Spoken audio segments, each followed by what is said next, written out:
So, next video, every single Warhammer 40k faction explained, part 1 by the one and only Bricky. Part 1. This is 50 minutes. Yep, let's get into it, guys. As someone who doesn't necessarily serve the Omnissiah, but someone who can appreciate them, you will not be getting my legs today, as I will be replacing them with various things depending on which faction we are currently talking What the hell? Okay, this is peak editing, guys. about to add a little bit more context and possible comedy to whatever the hell I am currently doing.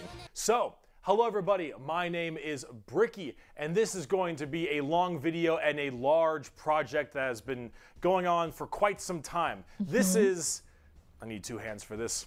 This is every single Warhammer 40k race in kind of a nutshell, Nutshell in 15 minutes, part 1. Explained, a little bit of explanation, a little I love his editing. of lore, a little bit of talking about the tabletop, but mostly lore, what they're all about, and also a little bit of background for those of you who just have no clue what Warhammer 40,000 is. Now you see, Warhammer and Look at this goofy little fella. Warhammer 40,000 is a universe people hear plenty of, but don't know a whole lot about. They see, oh, there's these dudes in big power armor with chainsaw swords, and they got these big old green orcs, and there's some bugs over there, and everyone calls these guys weebs, and then there's these spiky bitches over here, and I don't get it. I don't understand. Where do I start? Well, this video is particularly for you, or for those of you, heretical viewer. I've been called out. Who have a little bit of knowledge, which You've been called out to, chat. Kind of curious about each of the different races and factions in yes. Warhammer. So overall, the Warhammer universe is vast when it comes to lore and background. Holy. Look at this map. And each different faction. So we have Adeptus Sororitas, Astra Militarium, Blood Angels, Chaos Daemons, Chaos Space Marines, Dark Angels, Dark Eldar, the Eldar, Grey Knights, Imperial Knights, Inquisitors, Necrons, Orcs, Space Marines, Space Wolves, Tau Empire. I'm already out of breath. Is so different with the things that they believe in, and some are human, some are... Should this be my YouTube thumbnail? Me and also me, myself edited in some of these boys. Or transhuman, like where they all have all these crazy ass electronics on them. You've got aliens and you've got the Chaos faction. Our boy. The bullshitter. There's so much to entail that I decided to embark on this project to tell you what each and every single one of them is about, and what the Warhammer universe is about as well. I don't think you want to call him Papa. At least a little bit of an intro to this extremely bloated, but very, very bloated. Oh my god. World that bloated I and is many such a good word. In. So I will be explaining every single faction in the Warhammer 40k universe, at least all the factions you can play as, and some smaller factions here and there. I will not be discussing absolutely everything in it because that is a little bit much, and I'm not going to go too mega deep into no Adeptus Arbites, for example, okay? The lore. I'm going to give you a pretty solid overview of each of the different factions and have you learn a little bit about them, and we'll discuss a little bit of the tabletop as well in case you were curious about that. But for this episode entirely, we are discussing the Imperium of Man. Okay. For the humans, for the boys, all the brothers and sisters. Man, because that takes up a fat chunk of Warhammer lore. Oh, boo-hoo! What is Warhammer 40,000? Well, the 40,000 starts off is the year 40,000, the 41st millennium. That's where it takes place, is in the year 40,000, 41,000 AD. You're already more knowledgeable. Let me read you a quote, first of many quotes in this video. It is the 41st millennium. For more than 100 years, the Emperor has sat immobile on the golden throne of Earth. He is the master of mankind by the will of the gods, and master of 1,000,000 worlds by the might of his inexhaustible armies. He is a rotting carcass, writhing invisibly with power from the dark age of technology. He is the carrion lord of the Imperium, for whom 1,000 souls are sacrificed every day so that he may never truly die. To be a man in such times is to be amongst untold billions. It is to live in the cruelest and most bloody regime imaginable. These are the tales of those times. Forget the power of technology and science, for so much has been forgotten, never to be relearned. Forget the promise of progress and understanding, for in the grim, dark future, there is only war. There is no peace amongst the stars, only an eternity of carnage and slaughter, and the laughter of thirsting gods. Thirsty ass gods. Shake my head. Everything blows. And it blows fucking hard. Warhammer is probably the most dark and depressing universes ever in fiction, or at least like top 3. Everything is so— What's your top 1? I wonder. So absurdly horrible, destructive, or overpowered that it all kind of ends up canceling itself out. It's like Dota.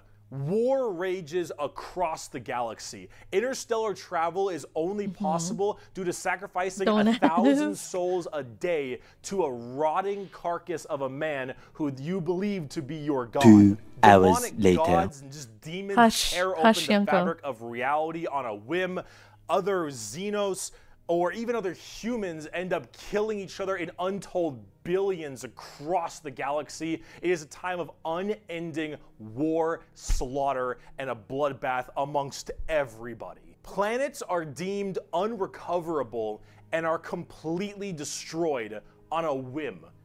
Everything sucks, but that's like the charm of it. See, everything in Warhammer is evil, but being evil is kind of fun. Like, humanity in its own right is a xenophobic, prejudice, and religious zealot group that kill each other just as much as they kill all of their enemies.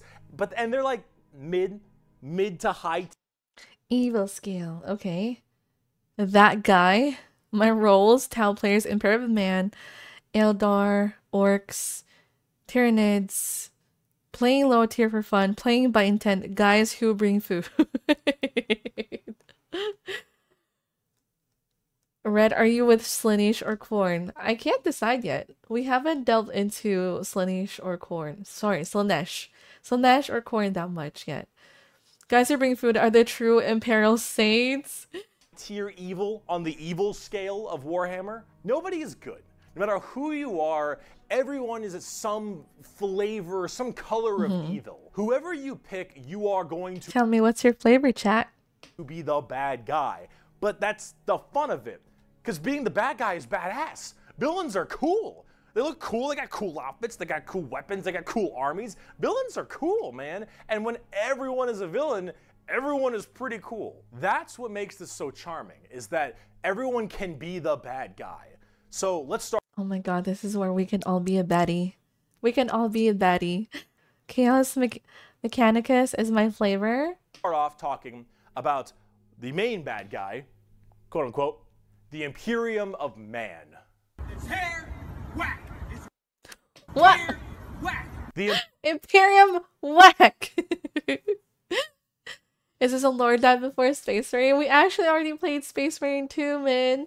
Like, yes, today this is a lore dive day. We're the bad guys, duh. Yes, already a baddie. Slay!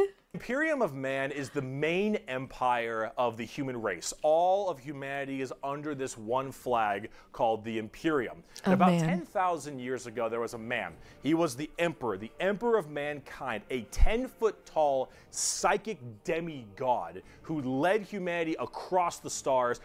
I love how it's specific that he is 10 feet tall. He is very tall. He is taller than Shaq. Colonize tons and tons of worlds, create superhuman soldiers, and really bring humanity into a new age. This man, the Emperor of Mankind, was a psyker. And a psyker is like a magician of sorts. In the world of 40k, there is the warp, the immaterium, kind of like hell, but sort of like a purgatory. You know what helps that he repeats these terms so it's easier to retain the information? He is a monster of a man, he is. Hail the Emperor, the big E. Daddy E. Daddy E. Height is big in 40k. Well, you gotta assert dominance, you know? Dimension of hell. And a psyker is someone who can take that power and manifest it through their mind to use it to do stuff. Like witchcraft stuff, magician stuff, spells, and lots of other things, but we don't want to get too into that. The Emperor, big boy psyker, top tier, A+, maybe even S. Now the Emperor S-tier psyker created a bunch of suns. Yes, created a bunch of suns known as the Primarchs. How did he create them? He created 18 Primarchs to have them lead all. They all look super cool though. They all look super cool.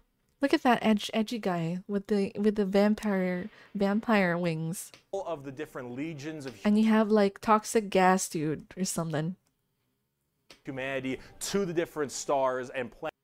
Genetic engineering. Plans to help colonize and bring it out. These Primarchs are basically like little versions of the Emperor. Not all of them are psychers, but a lot of them are very, very powerful, and they lead his special Space Marine legions. Then this big clusterfuck happened called the Horus Heresy, where the Emperor's favorite son, the Primarch, Horus, ended up joining Chaos and leading 9 of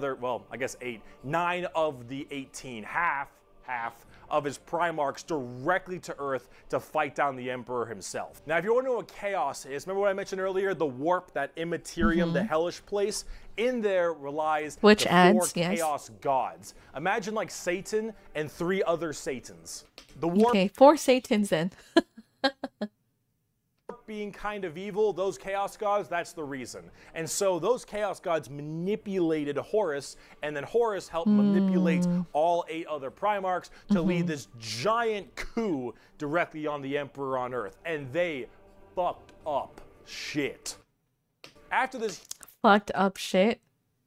Fucked shit up or fucked up shit? Huge civil war, Horus died, but not before brutally wounding the Emperor. And right at the end of his life, they put the Emperor on this large golden throne on Earth, in which he is now alive, just barely, but slowly rotting away, powering something called the Astronomicon, so long as he stays alive, and is fed 1,000 people a day. The Astronomicon is like the North Star. If you want to do interstellar travel in 40k, you need to pass through that demonic warp I mentioned earlier. But how do you know where you're going? Well, the Emperor is there putting a nice... It's the hype train! Choo-choo! Little navigator right there. He helps navigate you. Oh my god, imagine the ship with Thomas the Tank Engine.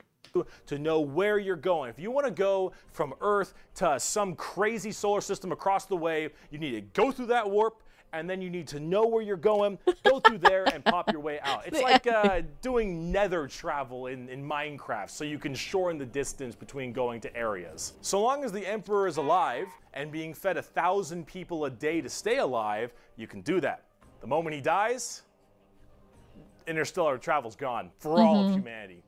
You're so boned. Now, since the Horus Heresy 10,000 years ago, the Imperium has fallen from grace substantially. All technology has started to dwindle and die. Oh no, regression. There is now giant fundamental religious extremists that now believe the Emperor of Mankind was a deity, a true living god, which is probably the last thing the Emperor would have wanted to be remembered for. So now you have this thing called the Ecclesiarchy, which is this giant church entirely devoted to spreading the good word. I don't know why, but in my head this looks like a PC case. Thomas is a warp creature. True. Word of the Emperor. He is now the Holy Emperor God, the God Emperor of mankind. The God and Emperor. All of the Imperium has taken up worshipping him to the fullest extent and killing anything that isn't humanity. What GPU you got there? A 40K GPU! In his name. The Imperium has this futuristic gothic tone to it and a hefty religious zealotry to them. If you think anything against the Emperor, that's heresy and you deserve to die. That is called being a heretic. Heretics die in 40. Why is this? Why that? Bask in the killings of the heretics.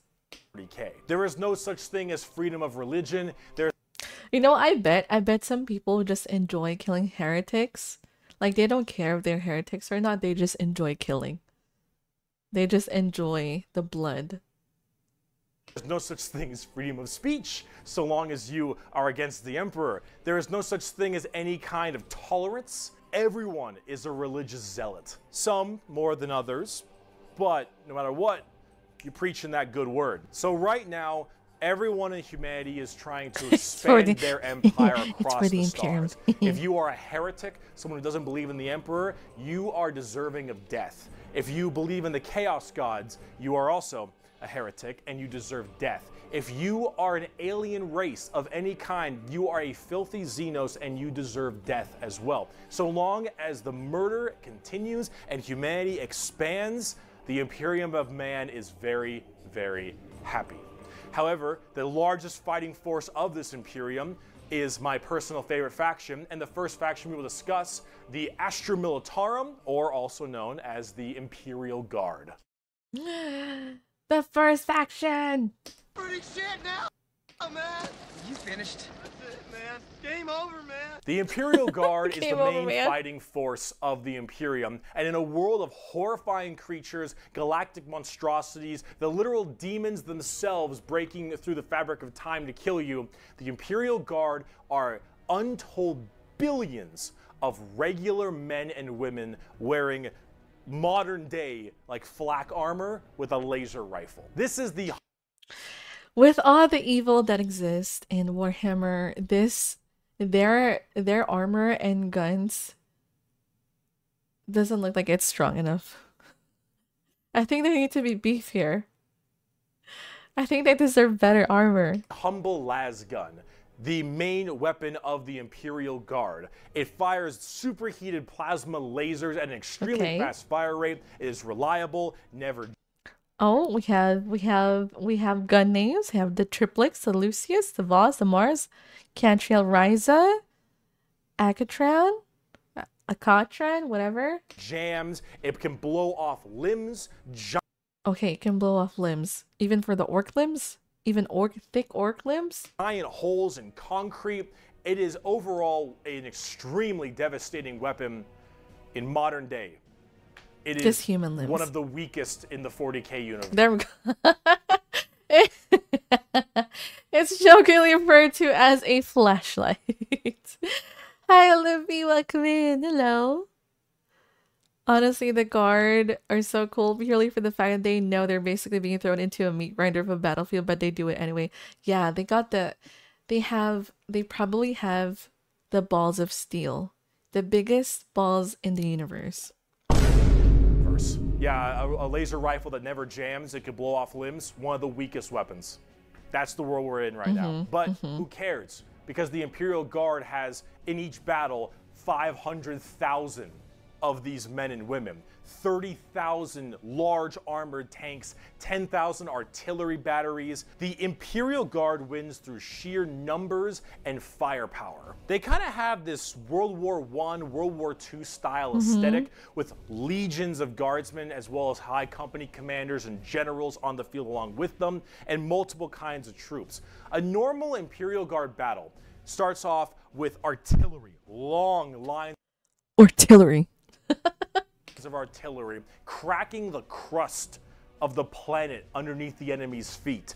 And as this barrage continues, hundreds of thousands of guardsmen see a sea of guardsmen surges forward, firing and charging at everything possible while the planet rumbles as tanks roll up behind them. Gunships block out the sun and tanks block out the dirt with the steps and hoofprints of millions of guardsmen. It is through numbers and sheer sundering firepower. They are the So basically, America. The Red Army. It's basically America with the sheer amount of gun power. God bless. The guardsmen also have a commissar accompanying the squads to combat, and the best way to improve morale is for the commissar to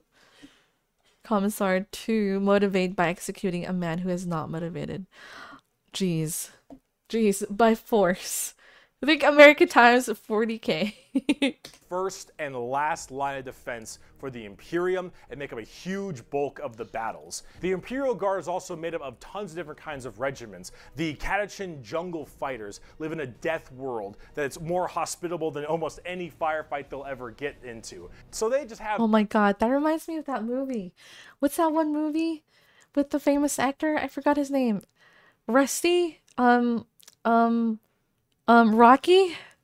Is it Rocky? I think that's a Rambo. Yes, Rambo. Have this Where's the big cigar though? We need it.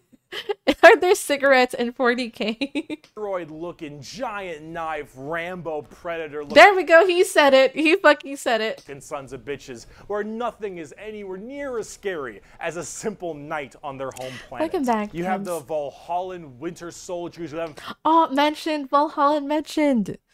The Russians. held their toes in 300 years. The Mordian Iron Guard, who are more interested in making their shoes shine. I love this. So they definitely got inspiration from World War I or World War II for the Imperium. Than actually fighting a battle. And then, of course, the big one, the Cadians. I think there's a bit of bias here. From Cadia. Cadia! Canadians! Is this where they also supply the maple syrup for the universe? It corrected to Canadians. Canadian stands! The biggest export of guardsmen in the entirety of the Imperium. Cadia. You will fire your first gun at 5. You will disassemble and reassemble it at 10. You will have pounding artillery drills day in and day out at 15. And you'll fight your first swarm lord at 16. And if you mention— At 16? At 16? That's wild. What were we doing? We were 16. Reading manga. Watching anime. Hi, Dion. Welcome in. Doing good. Thank you for asking. in Cadia, you will burst into an Doing your mom?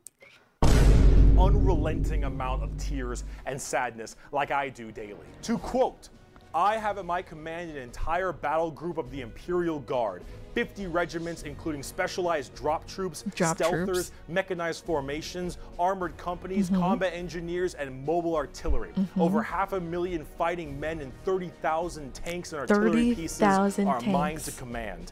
Emperor, show mercy to the fool that stands against me, for I shall not. The Imperial Guard are my personal favorite faction in 40K. They're the army I collect the most, the ones I enjoy playing the most, and the one I enjoy in the lore sense a lot. There's something about just a regular man with a laser rifle being told to charge the horrors of this universe and willingly doing so for his god emperor. It's just poetic.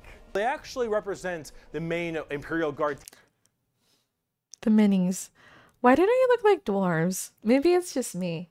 Tactics pretty well. Large amounts of artillery that doesn't— Jeez. Oh, this may be at freaking Warhammer World. Kind of looks like it. require a line of sight, lots of tanks. They're miniature. They're so damn expensive. Tons of infantry, drop troops, and gunships. Overall, they're pretty similar to how they sound, though a little bit expensive to collect and for. He reminds me of that guy from Street Fighter, I think, the captain. Because unaugmented humans are amongst the smallest being participating in all of 40K's wars. Yes. Bison. Unfortunately, and they don't hit a lot. They have a bit of a bad aim, but you don't really Oh no! So like the stormtroopers care because you're just drowning them in shots. Yeah. However, yeah. if you want more accurate Strength fire in and numbers. specialization, we can move on to talk about Space Marines. Bethmorth. The Angels of The Angels Death. of Death are up next. My brothers. Space Marines are genetically engineered super soldiers and superhumans. They're given extra organs, their skin tissue is toughened, their bones are stronger, they're taller than the average person. They're pretty massive people, and these are the specialized super soldiers that carry out a lot of the more specific tasks for the Imperium. And there's tons of legions of them. The White Scar. Okay, yes. In fact, there's one per Primarch. Each Primarch, the Emperor's son, as I mentioned before, oversees their legion of Space Marines. The genetic upgrade they get is...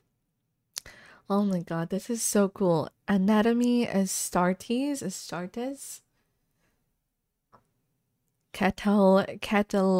Catalpsian node. Oculobe. Lyman's ear. This is insane. This is insane. Okay, my legs are getting tired. I may have to sit down now.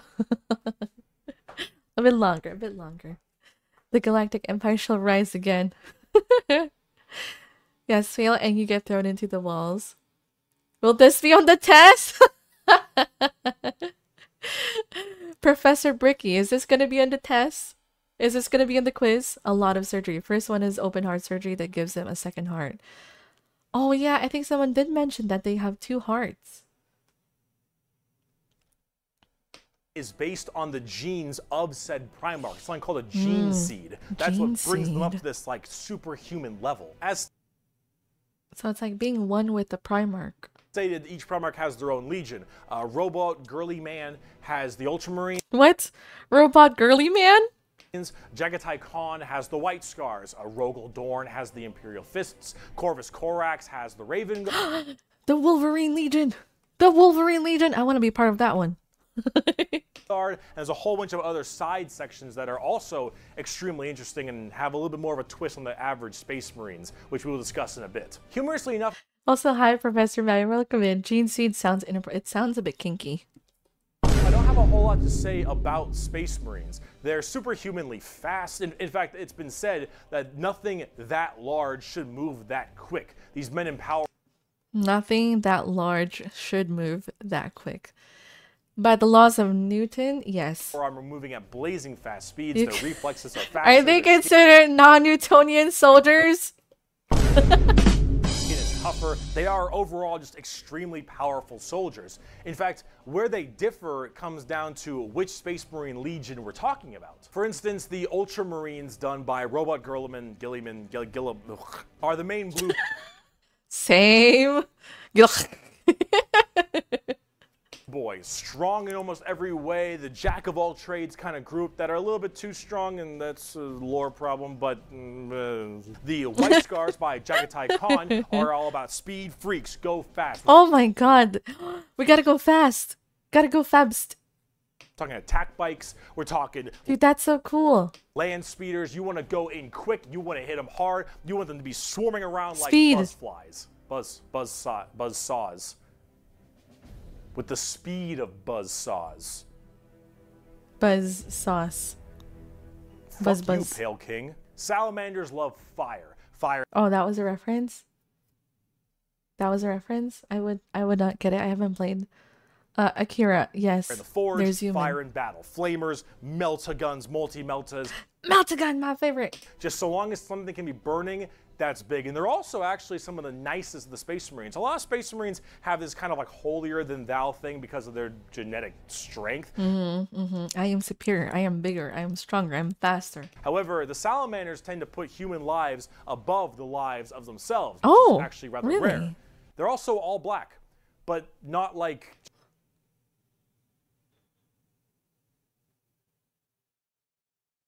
just regular black, like 2 a.m. line at a White Castle black. Like they have a charcoal dark, ashy exterior and blazing red eyes. Apparently something about living on their home planet of Nocturne, which I don't know if that makes much sense, but who cares? This is like fantasy land anyway. Overall, salamanders are actually one of my personal favorite legions. No comment. I will not say anything. Because they're just really cool. They're fun to play as. They do seem cool though. Flamer weapons. Salamander and they have a nice, rays. like, more heartwarming lore as opposed to being super evil like everyone else is. Heartwarming Oh lore. my god, we're not even a quarter of the way through the Space Marine legions. Imperial. The panic. He's sweating. Salamanders are generally the only good people in the Imperium. Okay, I like good guys. I like good boys. They're multi-ethnic, but they all have charcoal skin because sci-fi. Yes. Nocturne is basically a volcanic death world. Sounds hot. Fists believe in the power of the siege and defensive positions. Raven Guards, master of stealth and sabotage while having bird helmets. Iron Hands, masters of machines and vehicles while being really goddamn good at being sold on eBay after one nerf. Space Wolves, Vikings, and Wolves. The Space Furries! Wolves and axes, battle axes, fur everywhere. Space Wolves, angry, big teeth. Rawr, rawr. Blood Angels, the genetic defect to make them want to drink blood and go crazy, called the Red Thirst. The Red Thirst? Why is it Red Thirst? They have Cupid wings and stuff, which is a little bit strange. Cool, though. And they are all super gay for Sanguinius. But why? Dark Angels are old school knights and inner circle theme and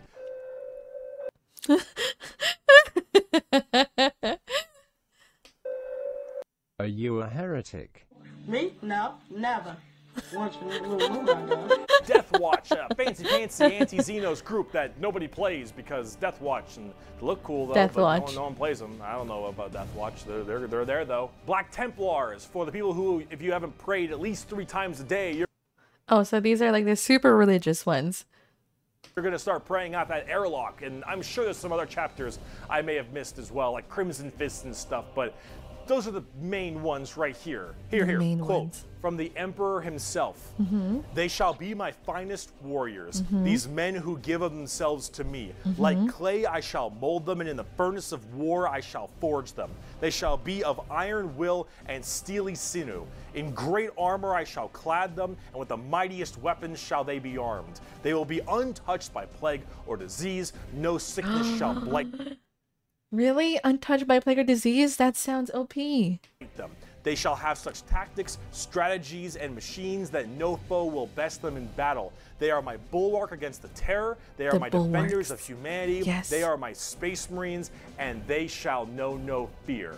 And on the tabletop, they fuck. Oh, they fuck hard. As of making this video, Space Marines are laughably strong. That might change at some point, but overall, Space Marines just have it's like a Swiss Army knife, a tool for anything you need, except it's like a gold-plated Swiss Army knife. It is extremely strong. If you are actually getting into the tabletop of Warhammer, Space Marines are a great start. Also, whatever gameplay style Untouched by plague. Don't spoil me! Don't spoil me yet! I don't want to know. I don't want to know what Nurgle can do to them. Nurgle about that! Not yet! Not yet! I want to believe what the Big E says. you Greetings, brothers and sisters. Welcome to the Red Thirst. Welcome, welcome. have, whether you want to be I shall give you wings. sit back with long range and heavy weaponry, go fast and run in, or even just full melee, all of these options are totally there for you. Space Marines are super badass, but unfortunately, it's time we start praying to our new god, the 2011 Honda Civic.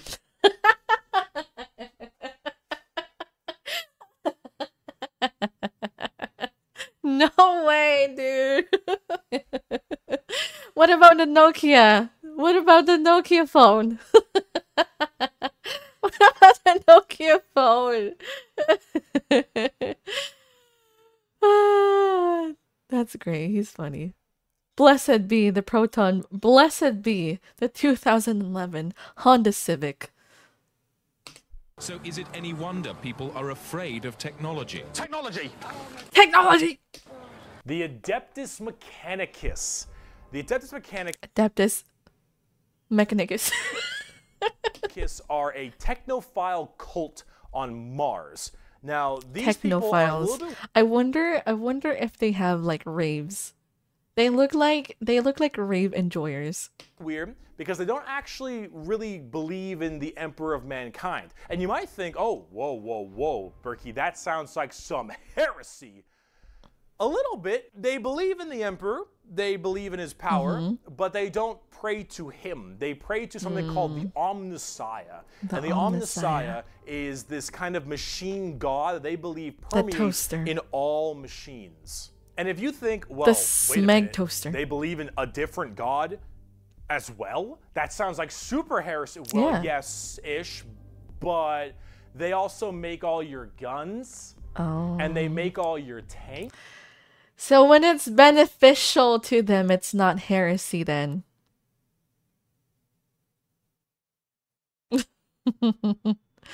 And space. Where are the toasters you promised us? They would think the rave didn't make good enough noise to their auditory processors. There you go. And they make everything that you have, so you can't really tell them to fuck off because you're not gonna win nothing if you don't got stuff to shoot people with. See, they're omniscient. The suppliers. They're the suppliers. At least makes Don't sense fuck from with your their suppliers. standpoint. They believe it to be a deity that permeates through all China! They're China? Oh my god. I don't know if it's China or Korea or Japan. machines. Your Honda Civic, your Honda standard bolt gun, your Dune Strider Walker, your giant mechs, your huge ships. The Omnissiah is present through all. And the only reason your stuff works is because the machine's spirit in it says it works. If you Yes, it shall work. But you know, try rebooting me. Try turning me on and off, and it shall work. you want your gun to work, your tank to run, you must pray to Yes. it. And I mean Oh. full stop. You need to start chanting in high Gothic. You need to High burn Gothic. incense. You need to sit on your Yes. knees and pray to that carb. You need to rub oil on your robes, and you need to go ahomina, homina, homina, homina, homina, homina. Full stop. If you want your damn thing to work, if you want your gun to fire, Well, I mean, it kind of works. IRL, if we blow on it, you know. Remember CDs, tapes, or like the old N64 cartridges? you need to do that. They are very bizarre, and they actually have a bit of a point because it's obviously working. And if you look at them, I don't know how that works. So they obviously know something about what they're doing. The most notable member of the Adeptus On this side, do I have the permission to blow to make it work? Mechanicus is Archmagos, Magos, whatever, Belisarius Call. Look at this dude. Look at this dude. Yeah.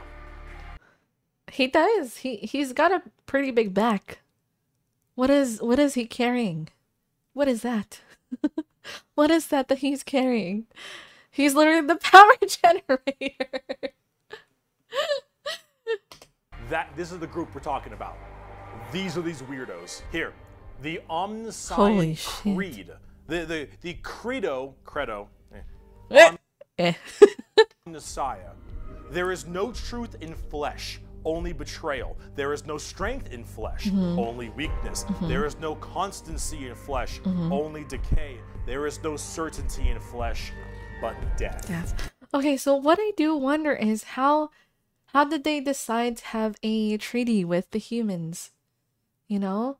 If they believe that flesh is weakness, they probably think that the humans are weak. Flesh is Big Oh, I see. Big E. Okay, gotcha. weakness. Flesh is death. The Omnissiah is the god of the machines, and if you wish to be whole, if you wish to be holy, if you wish to give unto him, you must saw down your limbs and remove your organs and replace them with mechanical parts, because that is what he wants, and that is how you will become enlightened. Hard technophiles mixed with religious extremism. Adeptus Mechanicus. That's a pretty good summary of them. Hi, Ghosted Wolf. Welcome in. The flesh is weak. I crave the certainty of steel. Where did they get all of the metals? Where do they mine? Where are these mines? Now, for their army side of things, they are with the Skitari. The Skitari operate with very bizarre weapons. Skitari. The Skibbity Tari. I'm sorry. I'm ruining it for people. There's a lot of deeper lore stuff that goes into Big E's reasoning and their treaty with him. Okay. Okay, Zoomer.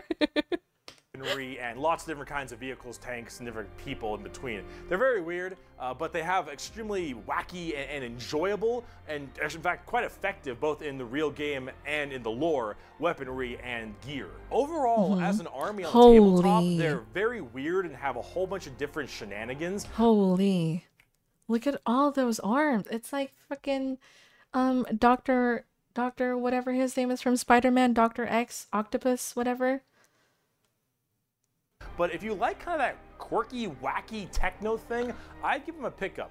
Hell, they're so paranoid. I gotta keep going. They're so paranoid and crazy. These Dune Striders you see right here, one guy was able to make them work. One guy, and he died. And they're so scared they'll never work again that they keep them on and they never turn them off, and they run around in a circle the whole time until they need them, and then they corral it and they go into battle. Yep. The Adeptus Mechanicus. Now, if you want to talk about faith, though, let's talk about the Sisters of Battle. A simp has fallen for an e-girl in Lego City. The Adeptus Sororitas. It's a very nerdy word. Mechadendrites. It's one word. It's one syllable away from disease. Mechadendritis. If it gets swollen, mechadendritis. They also hoard knowledge and information like dragons hoard gold. They hate sharing. Oh, so they're greedy. All right, nuns with guns. Sister, please. The Sisters of Battle of the Adeptus Sororitas, if that's how I pronounce it correctly, is an all-female group of battle sisters going through the ecclesiarchy section of the Imperium. The ecclesiarchy is, of course, the church. This is, imagine a private army of the church, which is scary, and it is. What's happening here? The sisters are an extremely zealotous force, and they take this to a full extreme. Yeah, sisters. They believe in three main things: faith, martyrdom, and fire. Through the bolter, the flamer, and the melter, the Sisters of Battle are extremely potent at taking out chaos and heretics. Mainly heretics, because as they are a fighting section of the ecclesiarchy church, that's the big thing they want to kill. Any form of heretic will face the Emperor's justice through those three main weapons, the bolter, the flamer, and the melter, and they will do so with extreme prejudice. Literally. They are the closest things we have to nuns in space. And I'm talking nuns with guns. Nuns. They carry holy fire. Jeez, that is freaking edgy as hell. That is so badass. They're basically the peak of I've got the power of God and anime on my side. Yes! On their backs. They have holy books and sigils. They've got the books, they've got the fire, they've got the guns. What else? They've got the Bobs and Vagine. What else? Their main battle tank is a fucking pipe organ missile launcher. Pipe organ missile launcher! Sister, hit me with that beat and launch that missile. They have small babies that they have like removed their brain capacity to make them little servant cherubs to fly around and give them ammunition and shit. They drop churches from low orbit as mini drop pods onto battles. They drop churches into battles, and they blare war hymns and holy music Oh my from their god. frigates in low atmosphere. Oh my god. That is actually so sick. Imagine having, you know, your main theme playing while you're at war. That's actually so badass. What are their speakers? What brand of speakers do you have? And shower holy water across the battlefield. These are the people you are dealing with, and they're fucking awesome. They can That's literally so cool. stave off demons Yes. on the tabletop because their faith is that strong. Remember the warp, the demons from the warp? Well, the warp also manifests in your mind. All of your emotions, negative and positive, go through the warp. It's the immaterial, the place of all things. So if you are that mentally The emotion fortified, sucker. that mentally strong, you can stave Yes. off horrifying demons. And all these girls, oh, not a crack. Not a crack in that mental armor. Now, as much as a That mental fortification is strong as fuck. JBL from China. Get out of here. Where do we get the ship's speakers from? JBL from China. The bestest sisters. The sisters. meme as they are, and as much as their models look a lot like It's okay, Wolf. Ongo Gabloglian, Anglo! yeah, What? which I can't unsee anymore. What? So if you are that mentally fortified, that mentally strong, you can stave off horrifying demons. And all these girls, oh, not a crack. Not a crack in that mental armor. Now, as much as a meme as they are, and as much as their models look a lot like Ongo Gabloglian, yeah, The fuck is that Anglo which I can't Gabloglian? unsee anymore. I gotta say, I love their design. I think they're extremely That's actually cool. They're fucking another army cool. that Oh my god. Oh my god. Who's gonna be our DJ? Who's gonna be the our pianist, our organ player for today? You, sister, shall play the music for our battle. Draw out the beats. I call battle none. currently collecting. They just released a That whole is so new cool. Okay, that would be so fun to assemble. line of figures very recently. Wait, missiles from the organ over here? That's actually so fucking sick. That's actually so sick. And they look wonderful. Everything Sister, from hit that Celestine, the ICBM living, flag. literally undying saint, from the triumph of Saint Catherine, which is literally a funeral procession as a model. Those organ tanks I mentioned earlier. This shit is the most over-the-top badassery in a lot of the Warhammer universe, and goddamn it, is it over the top. But Sisters of that. Battle are so cool. I While love I'm a that. guardsman at heart, oh, this is such a cool faction. By Bolter Shell, Flamer I'm getting Burst, and goosebumps. Melta Blast, the mutant, the heretic, and the traitor alike are cleansed of their sin of existence. So it has been for 5 millennia, so shall it be until the end of time. Mic And drop. speaking of burning demons, The Grey Knights! the Grey Knights are the first army I actually collected back in 7th edition. The Grey Knights are a super secretive and much more old school look at power armored knights, except they are all psychers. All of them have that crazy space magic magician shit. For every 100,000 guardsmen, there's 1 Grey Knight. For every 10,000 Sisters of Battle, there's 1 Grey Knight. For every 1,000 Space Marines, there's They 1 actually look Grey pretty Knight. Grey badass. Knights are the strongest of the strong, both in mental will and absolute just Really? strength. These are Space Marines that are all high level psychers, all of them able to specifically do one goal, and that is kill demons. The Emperor believed that the demons of chaos were the #1 threat to the Imperium, and he probably is right. However, this group is entirely based on doing that through a myriad of tactics. coming from the planet, or I guess So, the moon. are they the stronger boys? Would you say they are the most powerful legion? Of Titan in the Sol system, the Grey Knights are thrown through extremely rigorous training and are as clear of mind and soul as they possibly can be. Since the demons of the warp are the warp and your mind projects to the warp, people can go insane very fast, especially lower level psychers. These Grey Knights need to be able to harness the warp in the presence of demons and stay perfectly sane. One of their characters, one of my favorite characters, is named Castellan Crow. He has a demon blade, the black blade of Mahamahama, and he has to have it on him because it tempts everyone nearby, constantly beckoning them. Use my power. It's like the ring. The one true ring of power. The sword of power. Use my strength. Suck my penis. Whatever the possibility. And so he has to keep it on him all the time as this thing.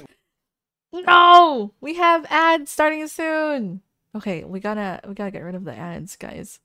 And in 1 minute. Okay, let's play the video. Whispers to him consistently, and he has to stave it off forever, being alone in his chambers or on the battlefield, because anyone who gets too close to it might be tempted a little too hard. He is that pure of heart and mind, and all the characters in the Grey Knights are basically like that. The only issue is that Grey Knights have a scorched earth policy, more ways than one.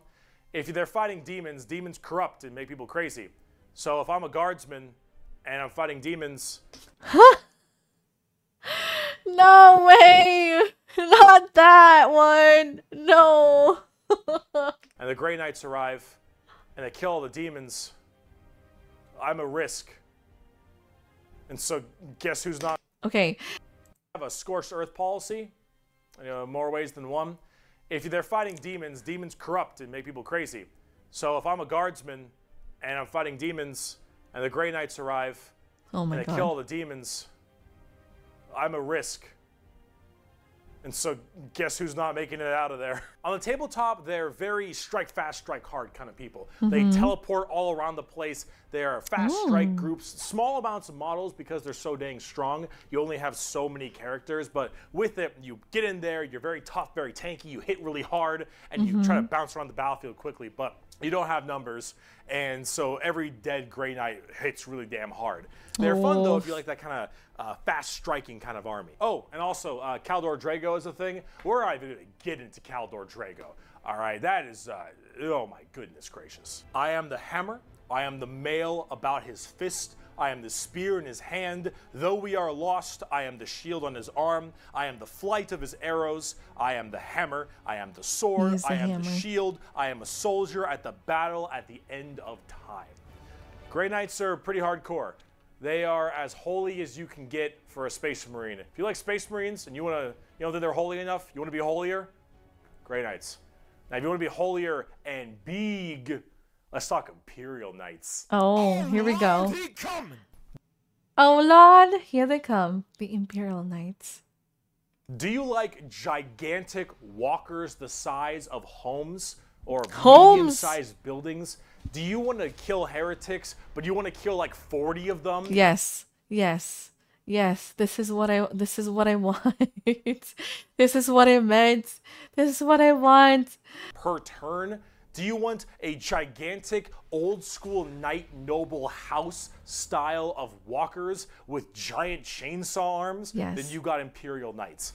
Imperial Knights, it's not a whole lot to talk about them because they're just gigantic walkers, but they have this old school like house feel to them, like literally like they're houses. Each Imperial Knight comes from a house, and each of them act in their own special way. These behemoth of walkers also destroy almost everything in their path, killing full swaths of squads in a couple shots, stepping on legions of troops. Like, these things do not mess around, and they look so cool. Imperial Knights and Chaos Knights, actually, for that matter, don't have a whole lot to discuss. They're just super big, heavy walkers, and they look different depending on your house or Chaos God you currently believe in.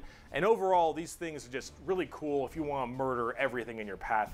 They're the big, scary, big unit of Warhammer, and if you want to collect them, go to town. They make for a great painting project too. Game over back down to earth. Let's talk something about a little bit different, a little more Smaller. gold. Ooh. Adeptus Custodes. Okay.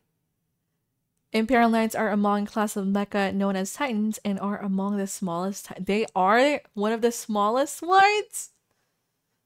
I'm excited to learn about the big boys then. You can't have those on the field and not have heavy metal playing. True, true. A wolf and a looter, you guys are each other. That's nice. If guardsmen are regular soldiers, space marines are super soldiers, gray knights are super soldiers. Oh. So, gray knights are stronger than space marines? If they're super soldiers? And then we have, what? Is this going to be super soldier? Because Psyker. Oh, I see. The Adeptus Custodes are super soldiers cubed. The Adeptus Custodes. Super soldiers cubed. Space Marines, Grey Knights, Custodes. Okay, Custodes nuts! I mean, anyways. Custodes are the third major army I own. I know, 3 armies. I know, I got carried away, okay? But that's all. I only have 3, okay?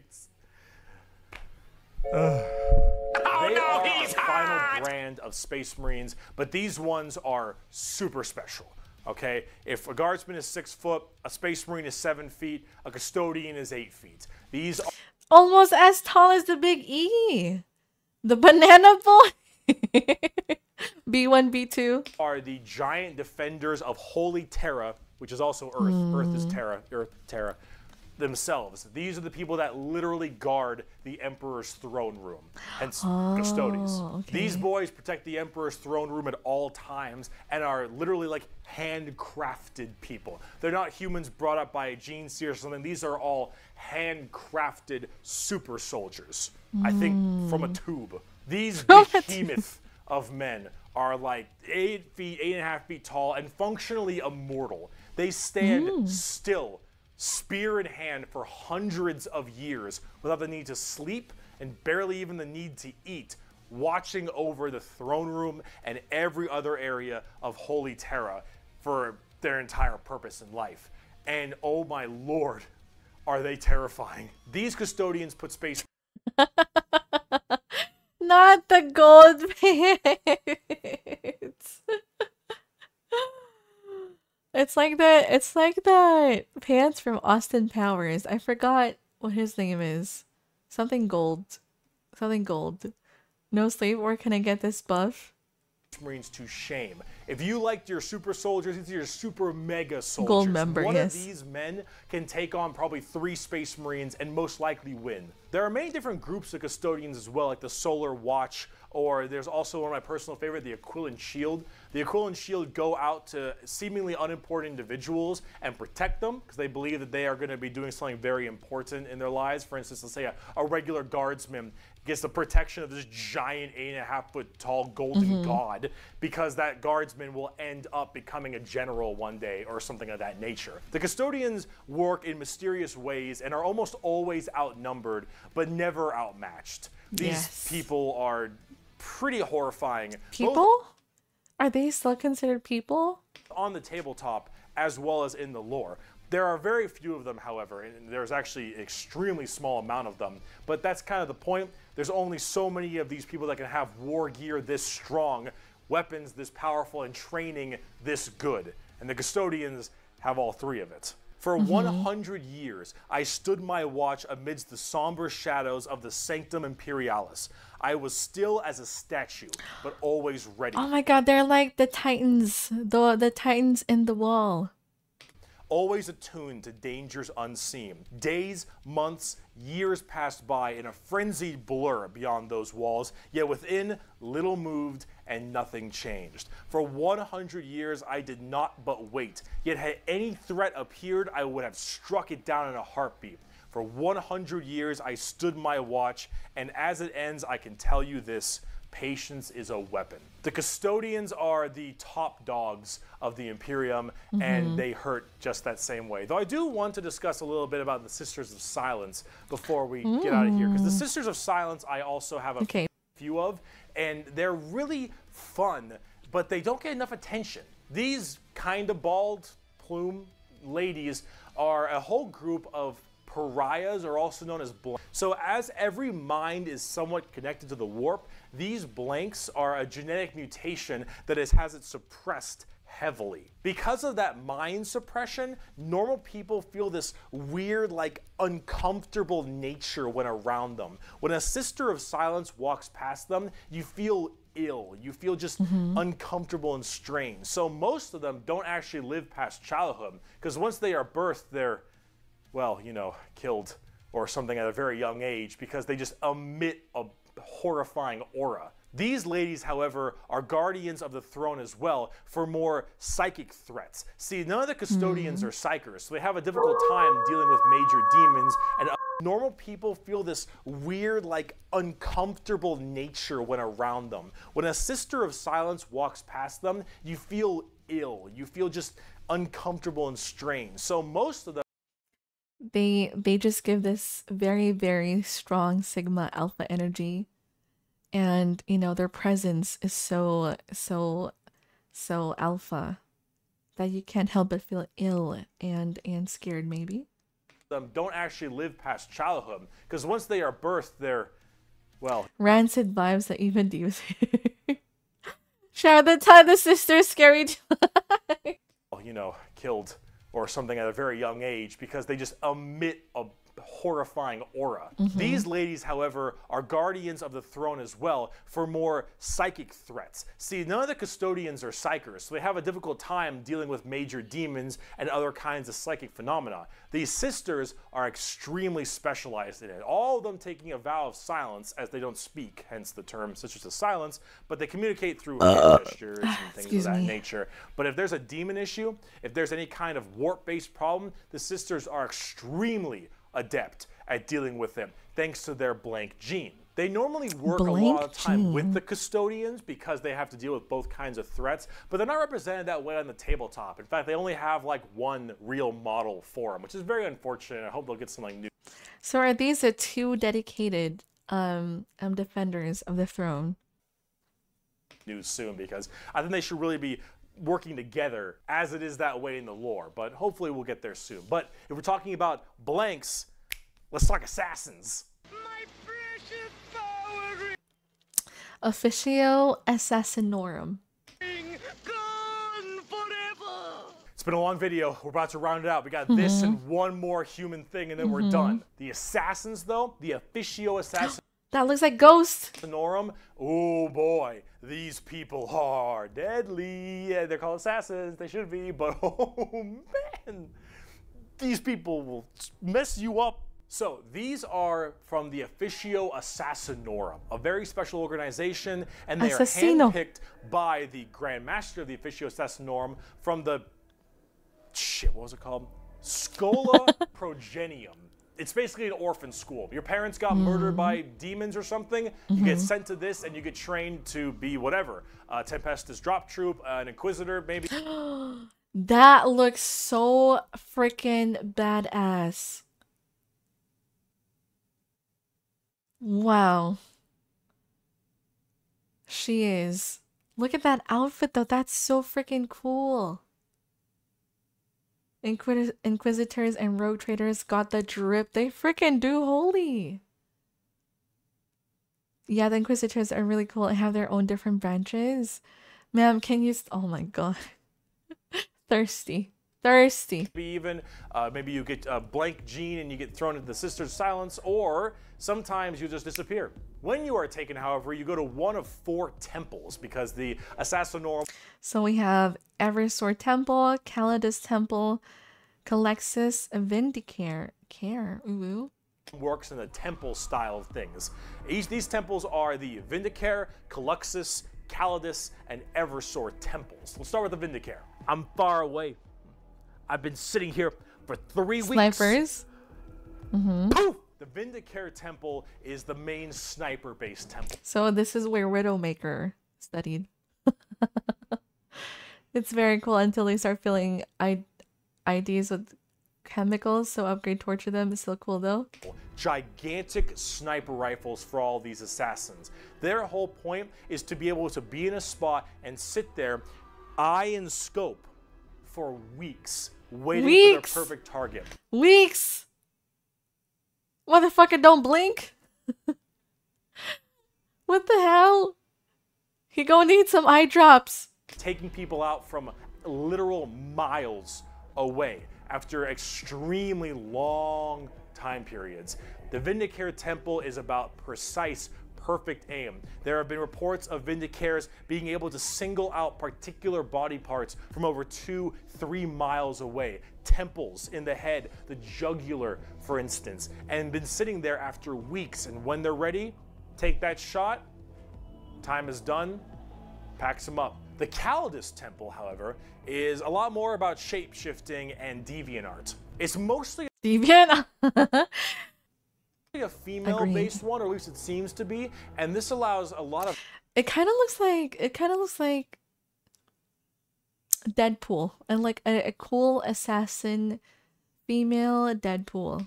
Body augmentation for certain individuals to be able to kind of transmorph themselves and infiltrate areas that are problems. These assassins will end up taking missions that take them years, 2-3 years, to infiltrate a heretical group and slowly work their way up just to get enough time to put a bullet into the main target's head and then escape unharmed. Or become the main target and sabotage it from within. These are all completely about deception, mind tricks, polymorphing, and everything in between. Decepticon.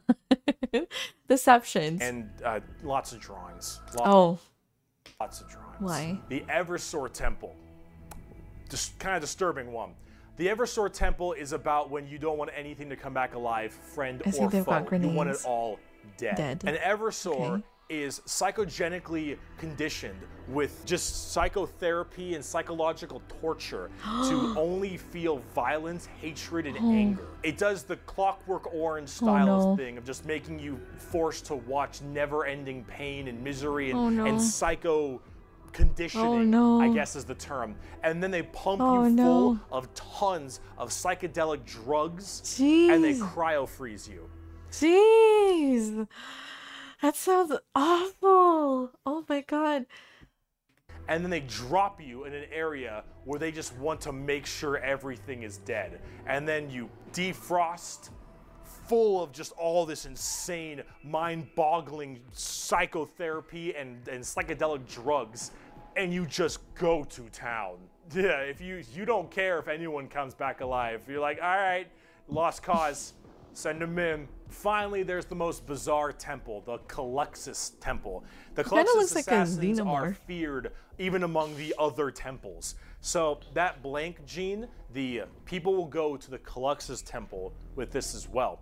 And this is where they can harness that to be massively anti-psyker or even just anti-regular people. Anti-psyker, that's strong. Fear and distrust among many, many people. They are described by the Eldar by quote as being pure evil. Imagine that uncomfortable feeling from that blank gene. So the one of the Eldar's worst enemies, I suppose. I mentioned, and then imagine them being taught and given equipment to amplify it by 100. If normally regular people feel uncomfortable, now they are basically akin to being a siren wailing directly in your ear. And if you're a psyker, oh no. The sheer presence of a Caluxus assassin is enough for you to tear your skin off. You will rather gouge your eyes out and rip your nails off than even being near this person. The Caluxus assassin is when you want psychers to literally lose their minds, and they will go on their knees and ask you to gun them down because it is a suitable choice over being anywhere near you. The motto of that temple is that which is unknown and unseen commands the greatest fear. Now, That for is so tabletop, badass. assassins aren't that special. You can Aren't you, call B? them in no matter what Imperium faction you are, and they do a lot of work for themselves, but at the same time, they're very specialized and require a lot of finesse. And they work the way you generally want them to, though. You want to cause some distortion and weird stuff, you take a Calidus. You want to just murder swaths of infantry and then blow up Eversor. These you want to guys. kill that one guy, Vindicare, and if you have a lot of Psychers, Caluxus. It's a nice little, like, jack of all trades if you have a specific thing you want to kill. And you get to choose which is really fun. But now, let's talk about the last human faction. We can round this video out before we do part 2, the Inquisition. And we have a lot to talk about with them. The Inquisition. Oh boy. Yeah, I know nothing about these Where guys. do I even begin with the Inquisition? Take every secret police you can think Oh, of. oh, this The is you, Ronan. This KGB, is you. the Gestapo, the This is you, CIA, huh? FBI, any of these kinds The of people. FBI. And then Wouldn't the assassins be more scary than the inquisitors? Or I guess in terms of politics, the inquisitors yes, they have more authority. No one expects the Inquisition. No. mark it up by about 10 and give them the most power in the entire Imperium. No, you know what? How about this? This right here, it's not just a quote. This is the Imperial motto, the motto of the Inquisition. I apologize for my bad pronunciation. Innocentia nihil probat. Innocence proves nothing. Ooh. The most powerful organization in the Imperium, the secret police, their number one motto is innocence proves nothing. Don't care if you're innocent.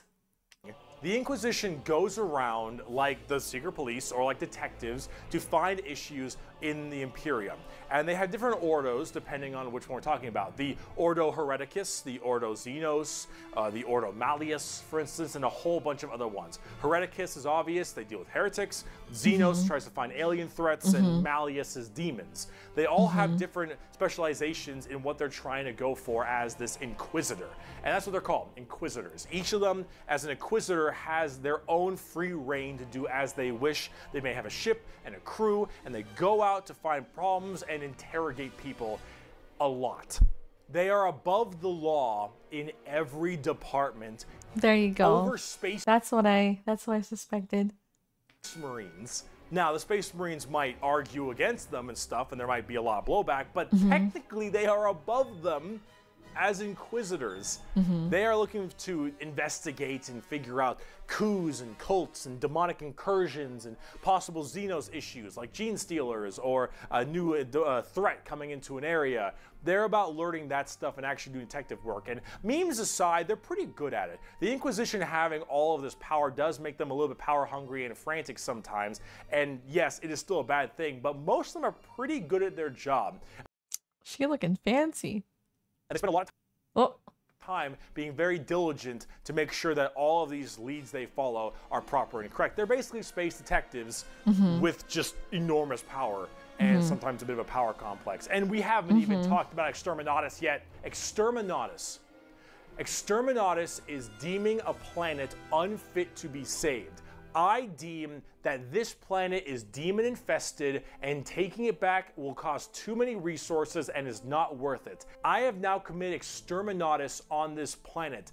I will now sign the planet Deletus Eatus. the death warrant of an entire Imperium planet as it is unfit to take and better to be destroyed than allow the enemy to hold it. This can mean saturation bombardment. This can mean cracking the planet's core and breaking it apart. Doesn't matter. Render this planet inhospitable to all life. Yes, the innocence proves nothing people Oh my goodness. are the only people who can choose this planet must die in its entirety. Yeah, you're playing. Even if there were still living organisms in that planet, what if it's not the Tyranids or not the Xenos? Yes, definitely. That's the only time? What planet? Oh well! Oh well! If they decide it has to go, it has to go. Jeez. Imagine choosing a planet just to visit, and then, you know, they say, yeah, we're gonna destroy this, and you're like, well, oh well. Nuked. Playing the villain. Now, it is memed a lot, but most Inquisitors are very rare to do Exterminatus. Exterminatus is a very crazy thing. There's only so many worlds that you don't want to destroy all of them. Now, naturally, with the memes aside, there are some people who are a little bit rough on this one. Yes. But most Inquisitors generally don't like to do Exterminatus a ton, but it is an option they have.